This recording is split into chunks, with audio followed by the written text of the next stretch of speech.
Forum Anak Muda Maluku ajak korban kekerasan seksual berani bersuara. Forum Anak Muda Maluku dengan tegas menyatakan dukungannya terhadap korban kekerasan seksual yang terjadi di bumi raja-raja itu.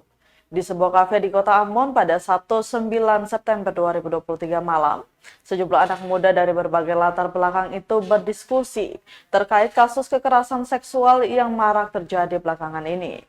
Kasus terbaru, Bupati Maluku Tenggara atau Malra M. Taher Hanubun yang diduga melakukan tindakan ruda paksa terhadap pegawai kafe miliknya, berinisial TA. Dalam perspektif Forum Anak Muda Maluku, sesuai dengan Undang-Undang Tindak Pidana Kekerasan Seksual atau TPKS, hak korban untuk mendapatkan keadilan harus terpenuhi. Jika ada pihak-pihak tertentu yang dengan sengaja melakukan upaya pencegahan terhadap kasus yang tengah berjalan, maka ancamannya penjara sesuai 19 UU TPKS. Ketua Bidang Advokasi Inamolukas Watch, Hijrah menuturkan, forum ini hadir untuk mendorong dan mendukung korban memperoleh hak-haknya. Hijrah dan kawan-kawannya pun mendorong aparat penegak hukum dan pemerintah daerah atau Pemda Maluku untuk memberikan perlindungan kepada korban. Serta dalam penyidikan kasus, keadilan diterapkan tanpa pandang bulu, pejabat daerah sekalipun.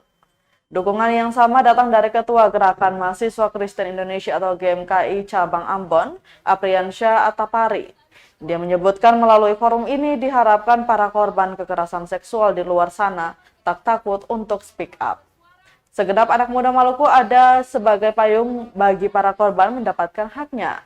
Pantauan Tribunambon.com di lokasi anak muda Maluku yang berdatangan dan terlibat dalam proses diskusi itu, diantaranya perwakilan Himpunan Mahasiswa Islam atau HMI, GMKI, GMNI, dan komunitas yang bergerak di bidang yang konsen terhadap isu-isu perempuan.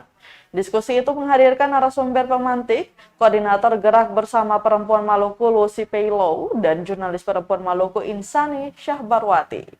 Dalam pemaparannya, Lucy menyampaikan pengalamannya mendampingi para korban kekerasan seksual dalam memperoleh hak keadilan.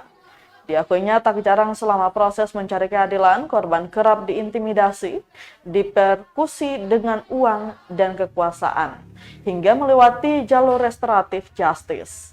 Sementara Insani dalam kacamata jurnalistiknya mendorong dan mengawal proses-proses penyelesaian kasus. Lewat pemberitaan yang masif dilakukannya, kasus-kasus pelecehan seksual berhasil naik ke meja hijau, hingga penjatuhan sanksi bagi pelaku kekerasan seksual.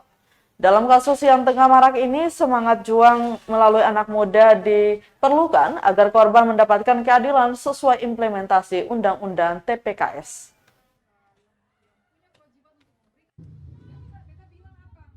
Kita kasih solusi ya.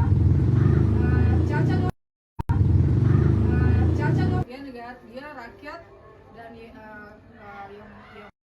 Forum Anak Muda Maluku Bersuara sebagai ruang silaturahmi dan ruang belajar kita bersama untuk melihat kasus-kasus kekerasan seksual di Maluku. Dan di dalam forum ini juga kami sangat mendukung korban-korban yang mengalami kekerasan seksual di Maluku untuk mendapatkan akses seluas-luasnya, untuk mendapatkan keadilan sesuai yang diharapkan. Maka dengan demikian, kehadiran forum ini juga memberikan sebuah payung bagi teman-teman di luar sana yang mungkin hari ini teman-teman takut untuk menyuarakan atau menyatakan keadaan teman-teman yang mengalami kekerasan. Mari kita sama-sama terbuka untuk hal ini. Kami ada sebagai forum anak muda untuk menopang teman-teman, menjaga dan melindungi teman-teman, karena ini adalah hak teman-teman. Teman-teman punya hak untuk mendapatkan perlindungan, dan teman-teman punya hak untuk menyatakan kepada banyak orang tentang tindakan yang mungkin saja di luar sana dilakukan oleh banyak para Terima kasih sudah nonton. Jangan lupa like, subscribe, dan share ya.